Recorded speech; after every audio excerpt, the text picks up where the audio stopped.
Hello, welcome to the Indie Ocean, or welcome back for those of you who watch me regularly. This is going to be my next Let's Play. The game is Flotilla. I don't know yet how many episodes it's going to run for. I might just do a couple, or I might do more, depending on how much you enjoy watching it and how much I enjoy recording it. This is kind of a space battleship strategy game, combined with kind of a humorous adventure type thing. You'll see. It'll all become clear as we play. Initially, I thought of Let's Playing this, but then reconsidered, because I thought it might not be much of a spectator sport, really. But, you know, people spend hours watching professional StarCraft, so people may be up for short tactical battles in Flotilla. And there are a couple of reasons that I think this might work. Partly, it's short. I don't think I've ever played a game of Flotilla, a complete game of Flotilla that's lasted more than an hour, and that consists of several shorter battles within it. And I think my shortest ever full playthrough of Flotilla was 20 minutes or so. And also, it's randomised. Each time you play an adventure, it's different. It doesn't repeat. So that lends it some replayability. So without further ado, enough of my yakking, let's press on. This first episode is going to be a bit explanatory, because I'm going to have to tell you what I'm doing, how things work as I'm doing them.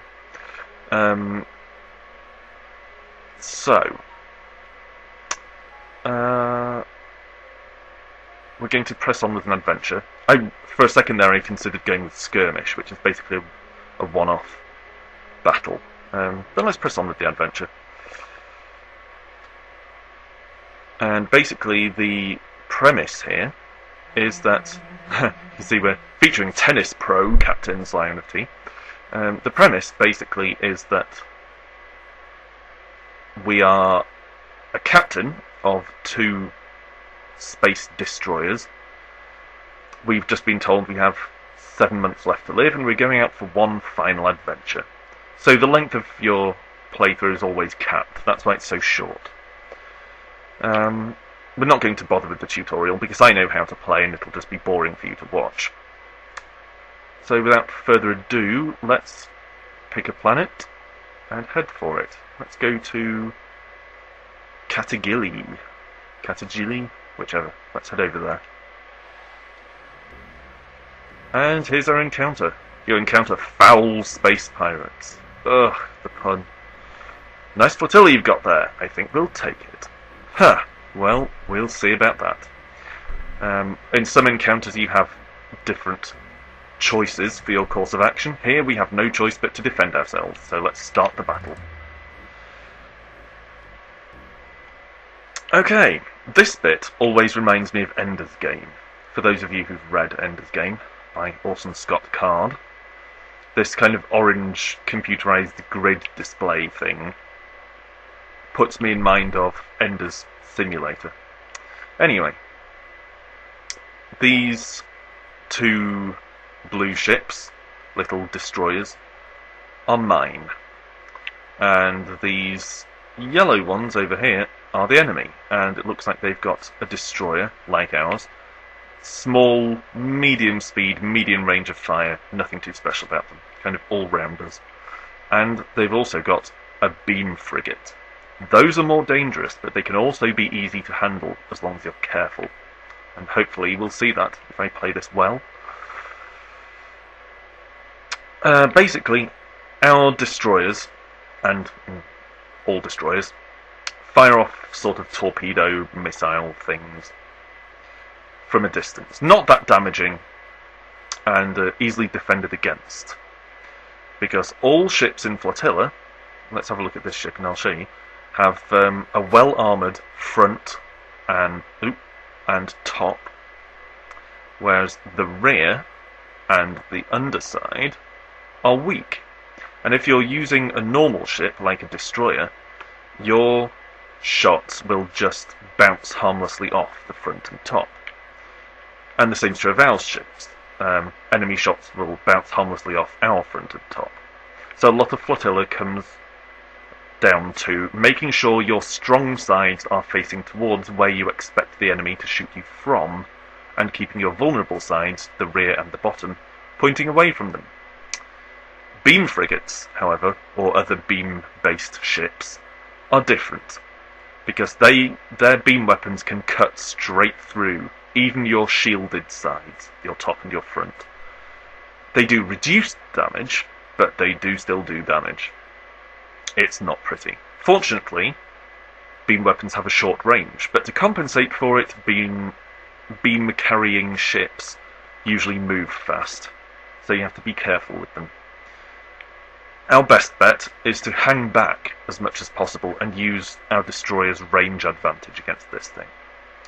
I'm going to focus on taking out the beam frigate first, and then we can gang up on the enemy destroyer over there, which shouldn't be such a problem. Okay. You'll have noticed nothing's happening.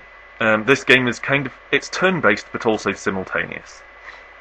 The action freezes while you give orders to your ships, and the enemy commander gives orders to their ships, and then when all the orders are given, all the ships move at once for 30 seconds, and then freeze again for more orders. So you have to try and predict what you think the enemy will do.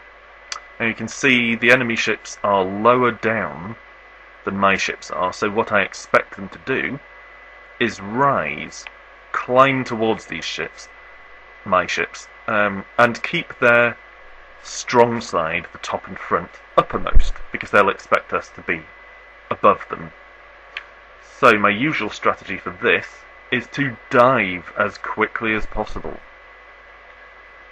So we'll give orders to our first destroyer. You can see in the top right here we have a selection of movement types. There's attack move, you move and shoot. Flank move, you move faster and further but can't shoot while you're doing it. And focus fire, you can move a little bit and shoot a lot. So we're going with attack move for the time being. Oh, I don't know though. Beam frigate could catch us. Actually, yes.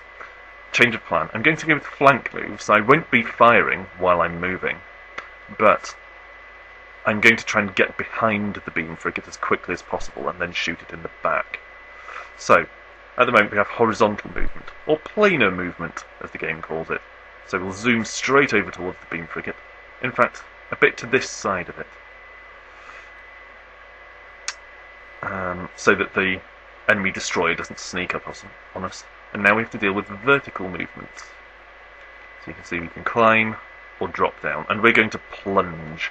We're going to plunge quite sharply, because if the beam frigate moves forward and up, it could come dangerously close to our projected flight path here. So we want to drop quite sharply to stay away from it. And now we come to orientation. You can see in the bottom left it says manual mode. Press X for manual mode. You always want to use manual mode, because automatic orientation doesn't do the job properly. And this is how you keep your resistant sides facing towards the enemy. So I'll try and kind of point myself in such a way that I'll absorb damage from both of the enemy ships, like that. That will about do it, I think, actually. Turn this way a bit more. Don't need to fiddle with pitch and roll for that ship. That's that one done. And now move our second ship. And I'm going to use this one as what I call the rabbit. I'm going to move it up in the hope that on the next turn it will bait the enemy ships towards it. And to that end, I'm going to have that attack move, so that it'll be firing while it's moving. Again, I'm going to move it a bit off to this side, and as I say, I'm going to move it sharply upwards, like this, to try and draw the enemy away. It doesn't always work, but it's worth a go. And it also has the advantage that if the enemy does the opposite of what I expect, and actually flips over, we'll at least, have this ship up here opening fire on them from above. So we should be able to score a few hits that way. Okay, so that's in position. Let's sort out our orientation. Now here you'll notice the importance of orientation, because we have to rotate the ship like that, so it's facing towards both of the enemy ships, and then lift it up a bit like this, and then most importantly, roll it over. You can see what I'm doing there. I'm rolling it so that the stronger top and front sections are facing towards the enemy ships. Now I have to select a target for that ship to shoot at. We'll go for this one because it's closest. Now we go and see how everything plays out.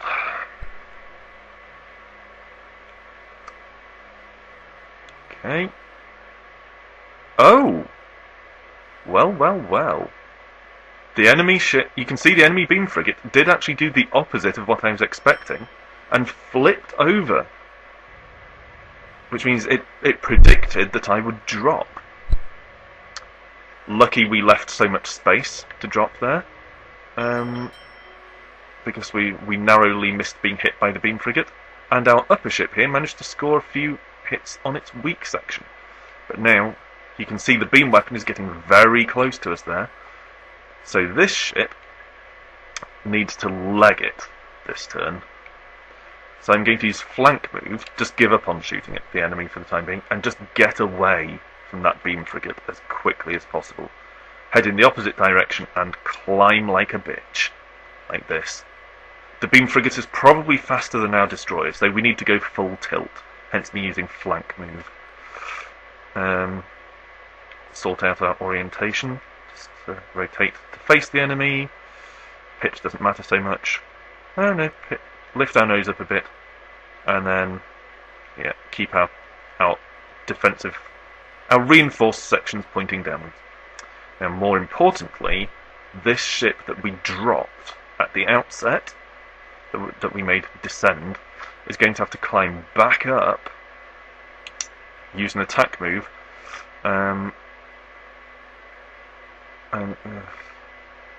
and try to climb back up towards the rear of the beam frigate in the hope of pounding away at this weak section at the back. And I'm going to bring it very high up, which is a bit of a gamble, but it's worth a go. Now, oops, orientation. Face sort of midway between these two ships, because we might start taking shots from the enemy destroyer there. And actually, I'm going to rotate slightly towards the enemy destroyer, like this, because if the beam frigate hits us, it's going to cut us up anyway, regardless of whether our armoured side is facing towards it. So I'm going to point the armour towards the enemy destroyer in hope of deflecting any torpedoes or anything. Priority target, the beam frigate, and now go! What's the enemy doing? Oh, it's continuing to climb towards that ship, so it's a good thing, our upper ship, so it's a good thing we had that run away as fast as possible. We've got a bit of a problem back here. We're scoring a few hits on the rear of the beam frigate, but will it be enough? No, not quite.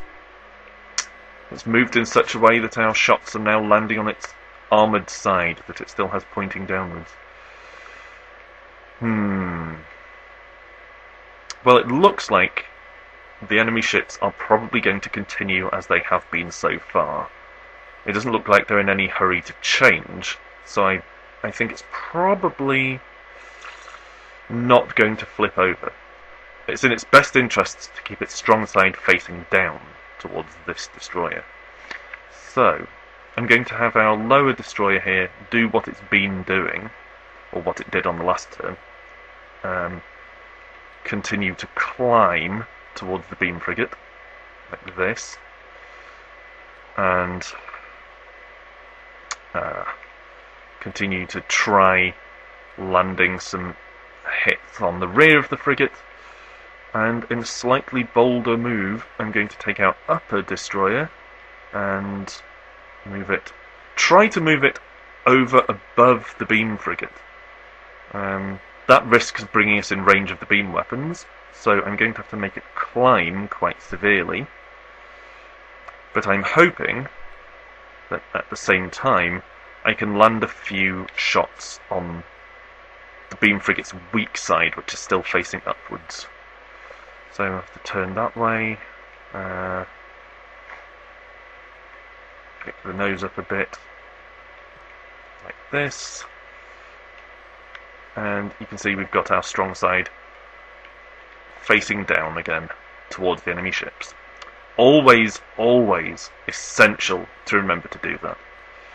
Select priority target, the beam frigate, and go.